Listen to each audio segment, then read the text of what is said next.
Salut à tous, bienvenue dans ce nouveau podcast de la RSG Productions.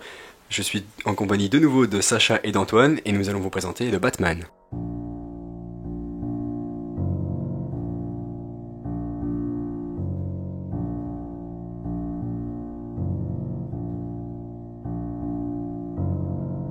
Le Batman de Matt Reeves du coup, qui est actuellement en salle. Un film très très attendu. Ça fait un moment qu'on nous l'a annoncé. Et, Il était dans tous les trois dans notre top des films les plus attendus de l'année. C'est vrai, c'est vrai. Voilà. On l'attendait. Il faisait l'unanimité et il le fait toujours à la fin du film, je crois.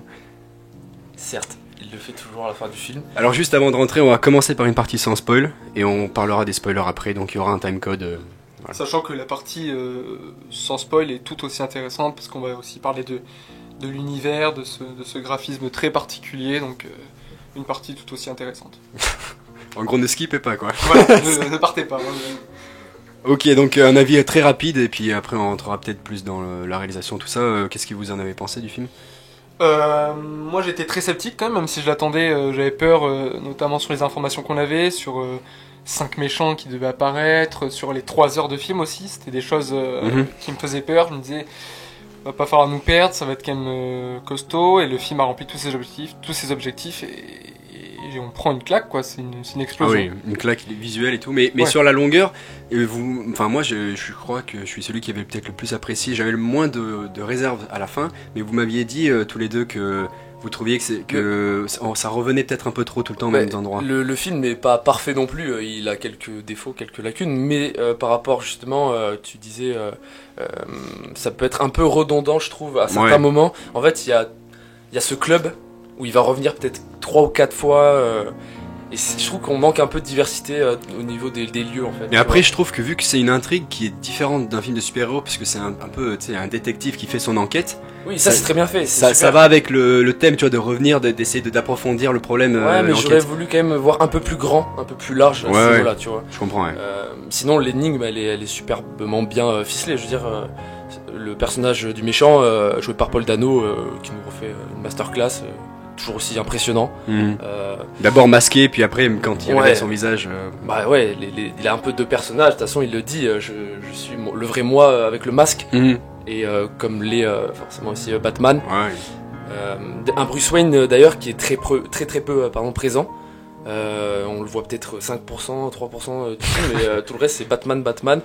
Et j'ai adoré le Batman joué par Pattinson. Il est vraiment top. Incroyable, mais le Bruce Wayne m'a un petit peu dérangé. Ok, mais moi je suis pas d'accord avec ça parce que, c'est pas que je suis pas d'accord, mais ça m'a pas dérangé parce que j'ai trouvé que si tu veux ça justifiait totalement le titre. À la base je me suis dit, oh putain, ils sont pas fait chier, il y a un film en 89 qui s'appelle Batman, et là ils nous font un film The Batman.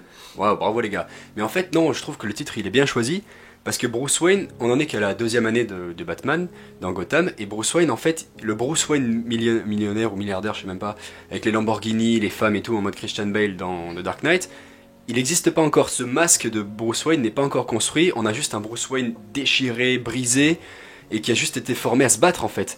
Et il est rien d'autre, quand on le voit en Bruce Wayne, il est pas dans la société humaine. Et on le voit aussi, tu sais, à un moment, c'est dans la bande-annonce, la mairesse dit vous avez votre famille a une histoire de philanthropie, et ben lui en fait il participe pas à la société de Gotham. Donc le Bruce Wayne qui soit moins présent, et que ce soit vraiment Batman, je trouve que c'est cohérent avec l'histoire. Non, c'est clair, ça fait un héros très très sombre, très oui, sombre. Ça, tout le film. C'est un film noir, ouais. C'est ça. Mais le problème, c'est que s'ils veulent après amener des suites, le personnage de Bruce Wayne va devoir être traité de manière plus... Mais je pense qu'il pas agréable parce que c'est pas le mot, mais il faut aussi un réconfort dans le personnage. C'est-à-dire que Batman est quelqu'un de très violent dans tous les films, il y a un côté très sombre. Et le côté Bruce Wayne ramène ce côté plus chaleureux peut-être au film, parce qu'il faut pas oublier que c'est ça aussi. Mais je pense qu'ils peuvent développer ça dans une suite. C'est même l'inverse, hein. À chaque fois qu'on revoit Bruce Wayne, c'est plus sombre, c'est plus noir, c'est un personnage encore plus meurtri que quand il est Batman, je trouve. Quand il enlève son masque, je le trouve plus faible, plus vulnérable que lorsqu'il a le masque, tu vois. Ouais, mais ça... Il est vraiment... Après, je trouve qu'il fait un peu... C'est voulu, hein, mais il fait un peu ado qui fait sa crise très gothique et tout, tu vois. Les cheveux longs, mèche rebelle, tu vois. Il se cache en fait, tout le film se cache. Il s'était inspiré d'une rockstar, tu vois, qui... Bah, c'est Kurt Cobain. Oui, oui, je crois que c'était... Ouais, peut-être. Ouais, oui, mais c'est Kurt Cobain, c'est son inspiration, enfin, il s'est basé sur ça. Musique de Nirvana. Ouais, très très bien choisi. Hein. La musique, de toute façon, la BO est vraiment top. Les thèmes choisis, le thème de Catwoman aussi, moi j'ai bien kiffé. Le thème principal aussi. Le thème principal est hyper efficace. Petite anecdote sur ça, Michael Giacchino a fait une petite Nolan Zimmer comme sur Interstellar. Il a composé la musique à partir du scénario avant le film. Avant que ce soit tourné quoi. Ok, donc super. Donc si tu veux, c'est tourné et monté par rapport à la musique. Donc évidemment, ça colle vachement bien. Ouais, non, c'est super bien fait. C'est top. Et après, il y a aussi une réalisation qui appuie vachement bien tout ça. Hein. Franchement, le travail de Matt Reeves, il est vachement bien léché, quoi. Je veux dire, il y a vraiment un univers. Il s'accapare un univers et vraiment, il arrive à en tirer toute la noirceur du personnage. Et voilà, on est 3 heures limite dans le noir, quoi. C'est vraiment très très sombre à tous les niveaux. Dans l'ombre. Dans l'ombre. Souvent, bon, alors il y a un jeu des couleurs, on parlera sûrement du visuel, voilà, mais c'est un jeu entre le noir et le rouge. Et les variations de ces deux couleurs, sur l'ombre et sur le rouge avec le rouge et l'orange, il y a ce plan avec la torche qui est magnifique. Ouais. Bon, il y a plusieurs plans magnifiques. Et sur les plans, moi je voulais mentionner le chef opérateur Greg Fraser. Alors bon, en fait, j'ai regardé un peu sa filmographie, je l'avais déjà vu plusieurs fois, mais jamais j'avais vraiment remarqué son travail, à part dans Dune. Mais bon, dans Bright Star, c'était pas mal, Zero Dark Thirty, ok. Lion, je me souviens pas vraiment des plans. Par contre, dans Rogue One, le plan avec Vador, c'est vrai que ça ressemble un peu, tu sais. Bon, Vice, ça me dit rien, mais The Mandalorian saison 1, c'était pas mal les plans. Ouais. Et Dune, on est quand même sur un beau niveau de photographie, suivi de deux Batman, je trouve qu'il a fait une putain d'année. Un gros CV. Hein. Ouais. Mec, c'est un directeur de la photo qui s'adapte énormément à ses réalisateurs au final. Hein. C'est assez impressionnant quoi, parce qu'il faut quand même rentrer dans cet univers, c'est pas facile. Et aussi appuyer le travail aussi de la déco, des équipes déco. Et des accessoiristes, parce que c'est ça moi qui m'a vraiment emporté dans le film. Ouais. Contrairement aux films que je ne critique pas, hein, qui sont très bons aussi, de Nolan, qui eux sont plus dans un univers plus large, on est sur des espaces beaucoup plus grands, que ce soit la Batcave, qui est un endroit immense, ou même le lieu où sont gardées les armes de Batman, le lieu de... mince, j'ai oublié de... dans sa tour, dans la tour de... Ah oui, de Wayne, le Penthouse. Voilà, c'est des grands espaces, pas forcément extrêmement travaillés niveau détail, alors que là, on est sur quand même, comme on se rapproche du film noir, chaque détail compte. Et ben, dès ce premier appartement du maire, on est sur des petits détails, que ce soit les livres, les étagères, tout est extrêmement bien étudié. On a vraiment du coup un décor qui vit. Et on a un Gotham qui vit, quoi. Contrairement au Nolan, moi où j'étais plus dans un univers. On a surtout un Gotham qui est sale, qui est l'image aussi, elle le montre. Je veux dire, il y a un peu cette. L'image montre la corruption, tu vois. Ouais, mais on retrouve tu sais ce côté Seven où il pleut tout le temps. Vraiment, c'est très sombre. Tu vois beaucoup de déchets, de crasse. C'est pas un Gotham joyeux, c'est un Gotham qui est justement en perdition, quoi. Mais c'est un Gotham qui est presque un personnage dans le film. La ville. Ah oui. Un peu comme dans le Joker, au final. On avait aussi la ville était hyper importante. Ouais, mais là, je trouve, c'est vrai que les décors sont directs. Au début, on a les premiers plans, on voit pas Batman. Et on voit la ville avec des criminels de toutes sortes.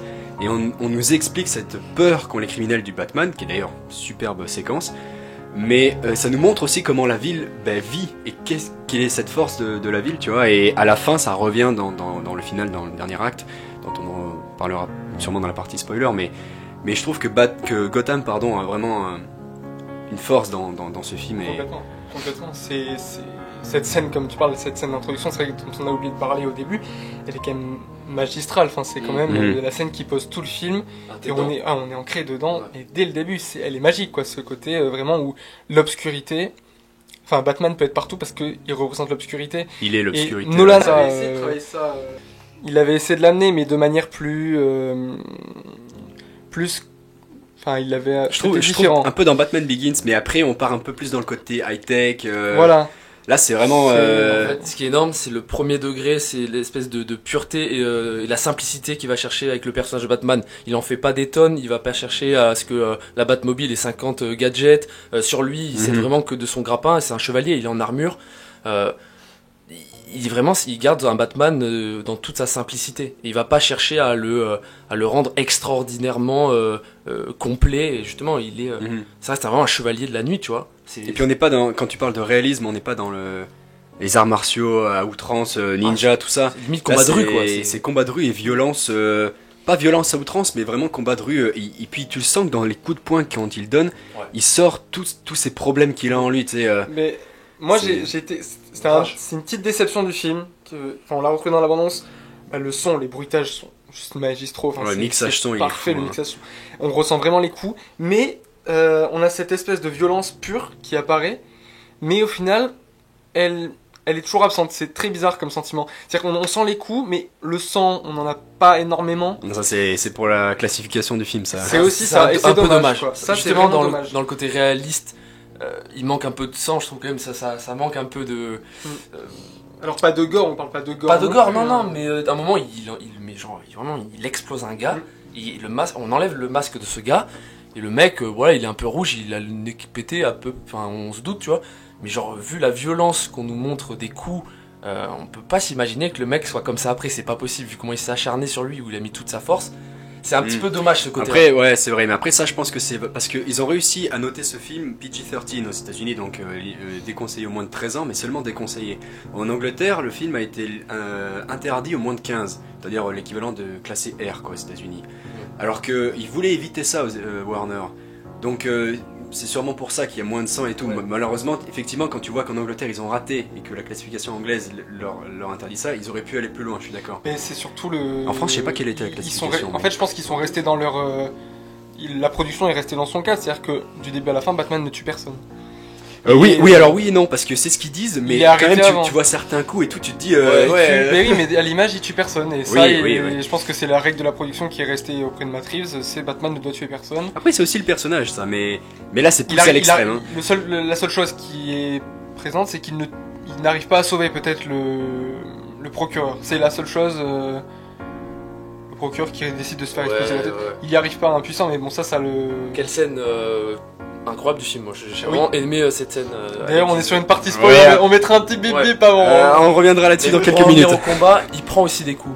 C'est pas lui qui est le seul à en mettre. D'ailleurs, vous avez vu comment son armure, il a un logo de Batman, et le logo sur le côté, il est déchiré, il est déglingué, quoi. Non, mais et c'est justement, après, je fais peut-être un raccourci un peu rapide, mais bon, il y a Nicolas Cage qui a fait une vidéo parodique sur Batman il y a pas longtemps, parce qu'il faut savoir qu'il a aussi interprété du coup dans Kick-Ass une sorte de faux Batman. Très proche. Et d'ailleurs, Kick-Ass, il y a des scènes dans ce film qui m'ont fait penser à Kick-Ass qui essaye de sauver des gens et qui prend des coups, qui se fait défoncer. Totalement. Et j'ai retrouvé ce côté-là un peu, et quand on voit Nicolas Cage dans Kick-Ass d'ailleurs qui se bat, on a un peu une sorte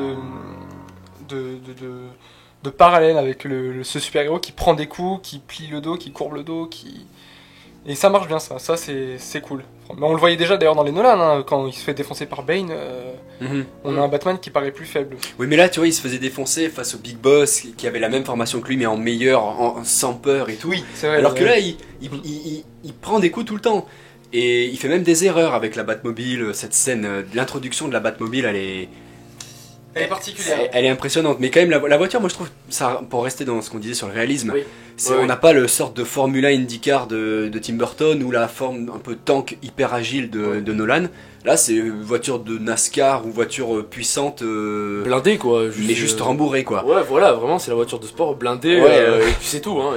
On cherche pas plus loin, tu vois. Moteur quand même. Un gros moteur, mais voilà, pas de gadget comme on l'a dit, pas de super fluide quoi, c'est ça. Et malgré ça, je trouve quand même que la scène de poursuite avec le pingouin, elle est pas incroyable. Je l'ai pas. Je trouvais que le montage était pas. N'empêche, le plan. Je m'y suis pas retrouvé. Final, dans le plan final est incroyable. Là, wow. Il est incroyable. Le plan final est incroyable, mais je trouve que la scène de voiture de poursuite, elle est pas non plus incroyable. Je trouve que j'y comprenais pas grand chose. Je me dis mais où ils sont, qui là, en fait, quel véhicule on filme là, où est-ce qu'il se trouve par rapport au pingouin, où est-ce que je sais pas, j'étais perdu. C'est aussi très sombre. Hein. Bon, souvent dans les Batman, mais là c'est quand même encore plus au niveau de l'étalonnage. Mais moi c'était plutôt au niveau du cadrage que cette scène m'a dérangé. On était vraiment dans les voitures. Ou alors sur des gros plans sur les voitures, mais je pense que c'est aussi un problème de réalisation. Et les plans larges étaient pas énormément présents, mais mais ça marchait du feu de Dieu. Enfin, moi en tout cas les scènes où les camions s'explosent entre eux. Moi ça m'a pas trop dérangé. Moi j'ai adoré cette scène. Hein. Ça m'avait pensé d'ailleurs en reparlant parce qu'il y a une BD du coup de Marini à nouveau sur le Gypsy, qui est un gitan qui conduit avec son camion sur des routes, enfin dans un monde futuriste, une BD voilà. Et ça m'a fait penser à ça, ces gros camions qui se rentrent dedans, des explosions de partout. Et ça fonctionne, contrairement à la scène finale dont on parlera. Ça, je trouve que c'était en rapport avec cet univers, ce côté orange, rouge vif. Ça marchait, il y a une sorte de continuité qui marche, quoi. Mis à part ce personnage du pingouin dont je suis un peu déçu, mais en même temps, le personnage le premier pingouin qui a été interprété au cinéma était tellement exceptionnel. Danny DeVito, ouais. Danny DeVito était emblématique. Moi, j'aime pas, mais bon. Ah ouais bon. Mais... Enfin, je suis pas du tout fan des Tim Burton. Après, ça fait fête foraine. Oui, mais c'est son univers. Ça marcherait peut-être moins bien aujourd'hui, mais c'est son univers, je pense. Et il marche super bien. Enfin, moi, en tout cas, quand j'étais petit. Ah, mais il me faisait flipper de fou. Hein. Ah oui, non, mais ça, je dis pas le contraire. Mais là, on est moins dans le pingouin. Tous les personnages, ce que je te disais avant, tous les personnages sont dans leur phase introductive, je sais pas comment dire. Dans leur initiation, si tu veux. Catwoman, c'est pas encore Catwoman, ce n'est que Selina Kyle. Le pingouin, il est on pas. On sent qu'il va s'émanciper après, plus tard. On sent le pingouin, il est encore le second de Falcone. Batman, c'est encore qu'un jeune Batman. Un certain personnage à Arkham n'est pas encore le vrai personnage que l'on connaît, ennemi de Batman. Donc voilà, il y a pas mal de personnages qui sont dans leur, on va dire, phase ascendante, quoi. Puis avant de faire la partie spoiler, je crois qu'on a beaucoup de choses à dire sans spoil, donc c'est pas grave, Juste saluer aussi le casting qui est vraiment top à tous les niveaux, que ce soit Pattinson, Zoe Kravitz. Vraiment, j'ai un coup de cœur pour Zoe Kravitz sur ce film. Moi, j'ai vraiment aimé. Sacha, pas d'accord, mais ouais. Moi, je trouve son personnage, il est ramené pour dire en mode, voilà, on a une Catwoman, on a une femme aussi en personnage secondaire quasi principal, mais pour moi il est pas exploité. Tu vois, moi je trouve que c'est le meilleur Catwoman. Des trois autres, Ali Berry c'était nul. Michelle Pfeiffer, bon, c'est l'univers Tim Burton. Mais et là, Anna Hathaway, je trouve qu'il n'y avait pas trop de profondeur. Enfin, moi j'adore ce film, hein. Mais là, c'est un personnage assez subtil quand même. Mais peut-être trop pour moi. Enfin, pour moi c'est trop subtil. Elle apparaît qu'à certains moments. C'est vrai qu'elle sert on n'a pas de scène uniquement avec elle. Ouais, non, après je parlais du jeu de l'actrice, je parlais pas forcément du personnage, hein, mais vraiment de comment elle incarnait et tout. En fait, elle est là comme duo. Elle est jamais là quand il y a pas. C'est vrai qu'elle sert vachement le déroulé de l'intrigue. Elle est là que quand il y a Batman. Mais bon, c'est un film Batman. Et après, c'est peut-être aussi son récit avec Falcone aussi qui m'a perturbé, mais. Ouais, je vois, ouais. Parce que j'ai pas été fan de. Ouais, après, elle devrait avoir quelques cours de tir quand même, mais bon, ça c'est. De gros cours même. Mais bref. Et très bon Gordon aussi. Mais justement, qu'on a vu dans Wes Anderson. Récemment. Qui s'appelle French Dispatch. Tu cherches le titre, d'accord. Ouais. Non, qui joue vraiment très bien aussi. Et le personnage là pour le coup de Gordon est, je trouve, bien détaillé. On cerne vraiment le personnage, le profil. Et j'aime bien la relation qu'il a avec Batman dans le film. Je la trouve vraiment cool. Ouais, moi je voulais en parler. C'est son protégé, quoi. Gordon fera tout pour protéger Batman. Mais ça va avec il est prêt à tout, quoi. Ça va avec l'esprit détective. Tu le sentais un petit peu dans The Dark Knight, le deuxième Nolan, Gordon, Christian Bale et Gary Oldman. Mais là, dès le début, il arrive sur la scène de crime. Et il est concentré, il cherche les indices. On n'est pas du tout dans un Batman qui cherche sur ses écrans à espionner la ville et tout en mode Christian Bale. C'est un vrai détective et il fait équipe avec Gordon et le duo fonctionne vachement bien. Ok, t'as la Zodiac un peu, ouais. Mais oui, le personnage de Gordon marche d'autant plus qu'il y a aussi un travail sur la figuration. Enfin, je sais pas si pour le coup c'est de la figuration, mais c'est cette masse finalement de policiers. Ce côté, les policiers en nombre qui réagissent par exemple dans cette scène de cellule dont on parlera peut-être après du coup. C'est vraiment ce côté, les flics vraiment qui entourent la scène, qui sont présents et qui font une sorte de force de police assez convaincante, qui réagit au moindre geste de Batman. Parce que dans les autres Batman, il n'y avait pas vraiment cette haine qui était traitée envers Batman. C'était un peu un hors-la-loi, on le traque, tout ça. Mais là, il y a vraiment le côté où il fait le boulot des flics, il y a une sorte de mépris au début dans l'appartement. Ils veulent pas le laisser rentrer. assez bien travaillé, et puis cette force de police, elle est assez géniale, quoi. Puis tu sens la division chez les flics, certains le laissent Oui. passer, parce qu'ils ont l'habitude de travailler avec Gordon, et d'autres lui disent non, nous on est les flics, nous on a le droit d'être là, tu vois. C'est ça, on est directement plongé finalement dans cette relation, elle ne débute pas, elle est déjà là, et je trouve que c'est ça marche qui bien, fonctionne quoi. vachement Ça bien. marche très très bien. Tout est 2 ans après. Il te fait comprendre tout à travers le visage de Pattinson, qui d'ailleurs, sous le masque, entre ses yeux et sa mâchoire, joue très bien. Il a très très peu de dialogue. Quand il arrive sur une scène de crime, il parle que quand il a besoin de parler, que quand c'est nécessaire. Et sinon, il regarde les gens et tout le monde comprend ce qu'il veut dire, tu vois. C'est, enfin, je sais pas, ça fait très, c'est samouraï dans sa version, il parle pas, quoi. C'est. Samouraï dans les mouvements aussi. Moi au début j'ai eu peur, je me suis dit merde, est-ce qu'il va être tout le temps en déplacement comme ça? Il y avait quelque chose de très lent dans son déplacement, dans sa façon de marcher. Ça fait très armure aussi. Ouais, c'est ça, il y a un côté très armure, donc je pense que ça devait pas être facile non plus pour Pattinson de. Ouais, il le dit, hein. Il a dit qu'il en a chié quand même. Hein, ouais, mais je pense que c'était plus facile que Michael Keaton qui pouvait pas bouger, tu sais. Ouais, enfin, il le dit, les scènes, il avait vraiment du mal, quoi. Ça se ressent que l'armure elle pèse, quoi. Et puis, non. Après, ça reste quand même très bon. Hein. Moi, je trouve que son Batman, même s'il est un peu lourd comme ça, je trouve que ça justement, ça lui apporte quelque chose de peut-être de différent. J'aime ce côté aussi où le gars peine aussi dans les combats, mais on sent toute la souffrance, quoi. J'aime ce côté, voilà, où il se bat à fond et aussi contre lui-même. Et il est lourd, mais il est très fin aussi. C'est le Batman, enfin, on n'a pas, tu sais, cette scène d'entraînement où tu vois que le mec il est hyper musclé et tout. Il est quand même vachement fin. Hein. Il est assez fin. Ouais. Quand il est dans son manoir, qu'il enquête tout ça, qu'il est torse nu, c'est vrai qu'il y a un côté pas non plus maigre, pas du tout. Il est quand même costaud, on le voit. Oui. Mais on voit les os qui bougent dans le dos. Enfin, on a une vraie carrure qui c'est est pas là. Ben Affleck, quoi. Ben Affleck, il était vraiment carré, Ben quoi. Affleck, c'était compliqué, quoi. Mais c'était un peu la même histoire dans le sens le Batman très sombre mais c'était la fin de l'histoire de Batman. Oui, voilà, c'était la fin de Batman, quoi. C'était le Batman. Là, c'est le début. Quasi alcoolo, quoi. On en parlera peut-être pas parce que mais on peut passer du coup je pense à la partie spoiler. Vu le temps, on fera peut-être une deuxième vidéo, non? Ça fait déjà 20 minutes. Non, en vrai, la partie spoiler. Il y a quoi? Il y a 2 trucs à dire. Ok, allons-y. On peut se permettre auprès de nos auditeurs de faire un podcast de 40 minutes. C'est quand même une forme assez agréable. Ouais, sur YouTube moyen, mais. Sur YouTube moyen, mais on va se déployer. On a toujours été très concis. Je veux dire, on a toujours fait des vidéos. De moins d'une heure. Magnifique, quoi, niveau temps. On a toujours été. Je pense qu'il y a des films qui méritent d'avoir 40 minutes.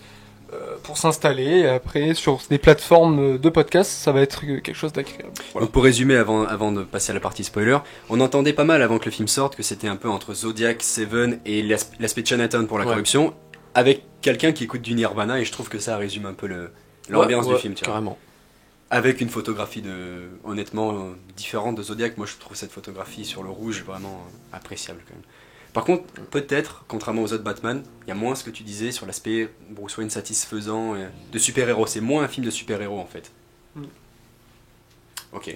Bon, mais voilà, on va maintenant passer à la partie spoiler. Donc si vous n'avez pas encore vu le film, honnêtement, courez en salle, quoi. Du coup, on part sur cette partie spoiler. Bon, évidemment, on a spoilé évidemment quelques scènes, mais pas trop dans les détails, ça va. Voilà, en même temps, c'est un film qui est très riche, donc 3 heures. Pour tout spoiler, il faut y aller, je pense. Ouais. Et il n'y a pas non plus de fin ou de but. Enfin, c'est un film qui se construit dans. Enfin, moi, si, il y a une fin quand même. Oui, il y a une fin, mais ce côté enquête, au final, il est très bon, mais il est. Là, on peut rentrer dans la partie spoiler. Il est très décevant. Enfin, l'enquête est extrêmement décevante. Ouais. Moi, ça m'a déçu. Il résout pas du tout l'enquête. Hein. Enfin, c'est Paul Dano qui vient se rendre. Il résout les énigmes et tout, enfin quand même. Ouais, mais il est toujours. Il amène le rat à la lumière comme prévu, quoi. Oui, voilà. Pour moi, c'est Paul Dano. Pour moi, c'est Paul Dano qui mène le jeu en fait, et on le sent vraiment à la fin, quoi. Batman est perdu tout du long. Hein. Enfin, moi, je l'ai ressenti comme ça en tout cas. Ah, je trouve qu'il est quand même plutôt fort dans la résolution. À chaque fois, justement, les flics galèrent de ouf, et lui, il est là pour à chaque fois faire avancer l'enquête, tu vois. Et je trouve que les énigmes sont vachement bien foutues, et moi ça m'a fait penser un peu à Zodiac, comme on disait, tout le déchiffrage, la partie déchiffrage qu'il fait avec même Alfred, qui jouait par Andy Serkis. Oui, on en a pas parlé dans la partie mais Serkis, pareil, petit rôle, mais la scène à l'hôpital, honnêtement, il joue bien. Hein. C'est le seul ancrage émotionnel qu'il y a pour Bruce Wayne, qu'a Bruce Wayne en fait. Et bon, je trouve cette scène vachement importante. Pardon, je t'ai coupé. Et puis non, mais après, je vais rien ajouter par rapport à ça, mais aussi à l'identité de Batman, qui est un enjeu pendant le film. Ouais. Et est-ce que justement, ça, on n'est pas tous d'accord. Hein. Paul Dano sait qui est véritablement Batman, qui se cache sous le masque, mais au final non, il y a de la confusion, il n'en est pas sûr. Et même, est-ce qu'il soupçonne réellement? En fait, ouais, la dernière phrase là, dans l'interrogatoire à Arkham, on dirait que pendant tout l'interrogatoire que en fait mène le Riddler, et non pas Batman, hein, c'est le Riddler qui mène l'interrogatoire. Carrément. On a l'impression qu'il est en train de révéler à tout le monde l'identité de Batman, mais à la fin, on se dit qu'en fait, non, c'était juste un exposé sur son idée, un peu nihiliste quand même, bon, de tout détruire. Mais finalement, je crois que moi, je suis partagé, je suis un peu en doute. Il faudrait que je le revoie, mais je pense qu'il sait pas qui est Batman. Moi, je le comprends plus comme il a trouvé qui c'est. Pour moi, il le dit Bruce. Enfin, mais oui, mais pour moi, il l'a trouvé et en fait, il lui dit métaphoriquement, en gros, tu n'es plus Bruce Wayne. Le Batman a remplacé Bruce Wayne. Oui, tu es devenu un vengeur en fait. Parce qu'il y a aussi ce côté où il faut rappeler que Paul Dano cherche en fait à juste mettre à mort tous les corrompus de la ville.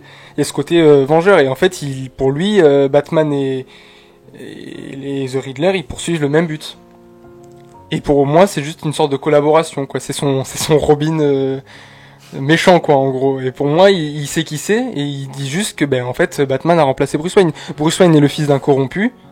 Batman vient effacer tout ça. Pour moi, c'est uniquement ça. Il l'a amené, c'est une aide. Il lui a amené l'homme le plus corrompu de la ville pour qu'il la batte.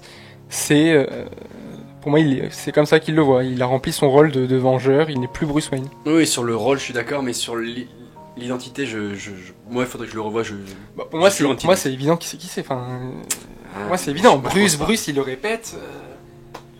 Il y a une phrase qui, je l'ai plus exactement, mais qui remet un peu tout en cause parce que même il regarde la caméra, Batman regarde la caméra, et là il dit le montage est fait pour nous faire c'est chaud. Ça, ouais. Et puis après à un moment il entend cette phrase de Paul Dano. Et il se tourne comme s'il était un peu soulagé et comme s'il venait de comprendre que en fait il n'était pas démasqué à 100%. Ouais. Il y a cette confusion en fait. Moi je suis d'accord. Ouais. Enfin c'est aussi ce que j'ai ressenti. Plus comme Paul Dano en fait veut pas lui sauver la mise, mais lui dire qu'en gros lui il a compris. Ça lui suffit de lui de comprendre en tant qu'orphelin de. Mais du coup elle est plutôt bien écrite cette scène. Hein. Parce que justement on n'est pas tous d'accord et ça mène la confusion. Mais donc si le but comme tu dis était de mener la confusion dans la société et chez les flics, honnêtement c'est réussi parce que nous on n'est pas sûr. Donc bon, non mais bon après ça reste à débattre, mais il y a ça. Sinon il y a du coup le plan en lui-même de Riddler à la fin que vous avez pas trop aimé, il me semble vous. Avec le Joker, oui. Non, je parlais plutôt de l'inondation. Oui, d'accord. L'inondation de Gotham quoi. Ah ça, oui d'accord. Oui bon mais ça, non pourquoi pas en vrai. Hein. Moi ça m'a paru. J'ai bien aimé ce côté-là, justement. Je crois que Sacha disait que ça faisait moins Batman. En fait, ça fait moins Batman parce que ça arrive comme ça déjà. Ça arrive de manière totalement pas prévue. En fait, il y a peut-être un petit problème de rythme. On dirait un raccourci. Si c'était quelque chose qui revenait dès le début dans les messages, qui avait un rapport à l'eau dès le début, je sais pas, les rats qui se noient, et qui s'était emmené dès le début. Mais là, on dirait que c'est comme ça tombe comme un cheveu sur la soupe. On n'y est pas préparé en fait. Si on savait qu'il y avait une catastrophe qui s'avançait depuis le début, qu'il y avait un vrai plan et que c'était pas juste des mises à mort consécutives, alors oui, ça aurait servi un but. Pour moi, ça arrive de manière ça arrive de manière comme ça, pas prévue. Alors que quand il lui dit quelque chose de plus grand arrive et tout, on voit le visage de Batman qui se décompose, on voit qu'il y a quelque chose de grave, on s'attend à quelque chose peut-être de plus personnel, je sais pas forcément avec Catwoman, mais quelque chose de plus grave. Ça, tu peux pas faire plus personnel puisqu'il n'a pas de relation encore. Oui, mais dans ce cas, juste l'eau qui... Je trouve quand même que le plan de Riddler, qui est de faire monter la haine envers les aristocrates, tout ça, et de vraiment foutre la panique dans Gotham, justement, le fait de péter la digue, c'est un moyen aussi de vraiment foutre le gros bordel et de casser vraiment et de provoquer limite un effondrement de la ville. C'est un des meilleurs moyens peut-être pour le faire. Non mais complètement, c'est pourquoi pas, mais moi ça m'a pas dérangé. Ok, on inonde la ville, comme Bane veut détruire la ville, enfin pas Bane, mais Cotillard veut couper la ville et faire tout exploser. C'est une vision anarchiste, pourquoi pas nihiliste carrément, c'est nihiliste. Oui, voilà, c'est pas vraiment anarchiste, mais... c'est plutôt nihiliste, mais pourquoi pas, mais pour moi c'est pas quelque chose qui est prévu dès le début. Pour moi, on annonce dès le début que c'est simplement un tueur qui veut remettre l'ordre dans la ville. Et pour moi, ce côté vraiment apocalypse, il est pas prévu, il est pas amené, et je trouve ça décevant en fait. Ça arrive comme ça. Pour moi, c'est après, pas c'est aussi l'adaptation du comics Year One de Frank Miller, donc bon. Il a essayé d'adapter plusieurs comics et d'en faire lui-même sa propre histoire avec l'enquête qui fait, bon, comme on l'a dit, très Zodiac, très Seven. Et dans cette enquête, amener la corruption de Gotham. Donc bon, amener à la fin le comics Year One où c'est vraiment le Riddler qui fout la ville en ruine, quoi. Et donc prend le contrôle de la ville. Mais bon, oui, pourquoi pas. Mais ça arrive à la fin. Si tu veux, si l'inondation elle était préparée, là... ça arrive comme ça, pour moi c'est pas justifié. Là où par contre je te rejoins sur The Riddler, c'est et ce qui est extrêmement bien réussi dans ce film, c'est la modernité. Pas forcément les gadgets de Batman, mais les gadgets, je parle de la vie courante, téléphone, réseaux sociaux, qui revient avec The Riddler. C'est amené de manière très subtile, c'est présent, sans être trop présent. Le côté clé USB au début, la communauté comme ça. Moi je pensais vraiment qu'il allait dire merci, abonnez-vous et lâchez un like. Et ce côté réseaux sociaux est à peine exploité, mais très ingénieux parce que c'est le nœud de tout en fait. C'est très subtil. On n'est pas sur les Marvel qui vont utiliser des grands écrans plats, qui vont utiliser du tactile, qui vont utiliser tout ça à fond, ou alors Spider-Man qui se fait exploser sa tête dans tout New York. Oui, mais ça marche très bien. Pour moi, ils utilisent les réseaux, ils utilisent la modernité avec une touche des années 90. Et ça fait une œuvre géniale qui va pas trop puiser sur cette modernité. Ils en font pas des tonnes, ils utilisent vraiment l'époque comme telle et ils vont pas chercher vraiment à nous pondre 1 milliard de possibilités et justement pour ça le film est très très bien foutu. Franchement, il est bien construit, mais pour revenir sur l'inondation et enchaîner sur la construction, peut-être le problème de l'inondation que tu as Sacha, moi ça m'a pas posé problème, mais en y réfléchissant, c'est vrai qu'il y a peut-être un truc là, c'est au niveau du rythme du film, c'est-à-dire que c'est logiquement crescendo, mais arrivé à un moment au milieu des 3 heures, je sais pas trop quand, si tu veux, on redescend au niveau du rythme. Au moment où tu sais où c'est la course poursuite avec au moment où c'est la course poursuite avec le pingouin, c'est un peu crescendo dans le film, et puis là on redescend parce on se rend compte qu'ils ont pas compris l'enquête et l'énigme. Et on recommence, c'est là où tu disais qu'on revient au club et tout, et c'est peut-être pour ça le problème que tu disais, c'est mal amené, c'est parce que du coup, après on redescend dans une enquête, le rythme redescend pour remonter un peu rapidement vers la fin. Pour moi, en fait, on perd l'enquête. Pour moi, on perd l'enquête en cours de route. Après, je demande pas de garder l'enquête pendant 3 heures, c'est pas ça, mais pour moi, on perd l'enquête et il y a quelque chose qui cloche, quoi. Dès que le procureur meurt, pour moi, on perd l'enquête, on se fond dans cette sorte de boîte de nuit de ce club et on n'arrive pas à s'extraire de ce truc. Le club aurait dû juste être un point de l'histoire, et là ça devient finalement un nouveau centre de l'histoire et on se perd du coup et on part sur Falcone en laissant Riddler de côté, et là pour moi on perd quelque chose parce que Falcone n'est pas un méchant assez incarné, même si Turturro est génial. Déception quand même. Pour moi, Turturro est génial, mais non, je suis désolé, c'est pas un héros charismatique pour moi. Non, pas du tout. On le voit quelques scènes et il dégage rien de dangereux. Je veux dire, on voit juste le chef du club. Mais voilà, c'est tout. Et il y a pas un mafieux tout simplement, mais rien de très incarné. Et j'ai trouvé que c'était un peu faible quoi. À ce niveau-là, c'est lui le grand méchant, mais c'est quand même plat. Hein. Je trouve. Ça fait pas un grand méchant. Ouais, moi ça m'a moins dérangé parce que Falcone, pour moi, bon, quand tu regardes les Nolan, il a pas non plus une immense envergure comme personnage, donc... Non, c'est d'ailleurs pour ça que dans Nolan il est nul aussi, hein, d'ailleurs. Ouais. Oui. Mais après, c'est-à-dire que c'est jamais le grand méchant, quoi.